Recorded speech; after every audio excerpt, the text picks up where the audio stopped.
జీతం కోసం అందరూ ఒకటో తేదీ కోసం ఎదురు చూస్తారు. ప్రైవేట్ ఉద్యోగుల నుంచి ప్రభుత్వ ఉద్యోగుల వరకు ఒకటో తేదీ రోజున జీతం పడితే వారికి ఆ ఆనందమే వేరు. ఇలానే ఫిబ్రవరి 1కి జీతం పొందిన ఓ ప్రభుత్వ ఉద్యోగి తన భార్యకు వెళ్లి సంతోషంగా చెప్పాడు. కానీ అతడి భార్య నమ్మలేదట. ఈ విషయాన్ని ఆ ఉద్యోగి ట్వీట్ చేయడం చర్చనీయాంశమైంది. అసలు ఒకటో తారీఖునే జీతాలు పడిందన్న విషయం ఆమె ఎందుకు నమ్మలేదంటే దానికి గత ప్రభుత్వమే కారణమని తెలిసింది. గత ప్రభుత్వంలో ఉద్యోగులు జీతాల కోసం ఎదురుచూపులు చూస్తున్నారనే విమర్శలు వచ్చాయి. జీతాలు ఎప్పుడు జమ అవుతాయో తెలియక అయోమయంలో ఉండేవారని ఆరోపణలు ఉన్నాయి. ఒకటో తారీఖు నాటికి జీతాలు రాని మాట కూడా నిజమే.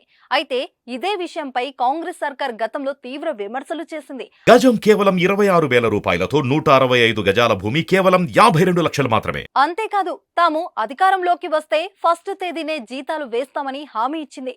అధికారంలోకి వచ్చాక ఇచ్చిన హామీని రేవంత్ రెడ్డి నెరవేర్చారు.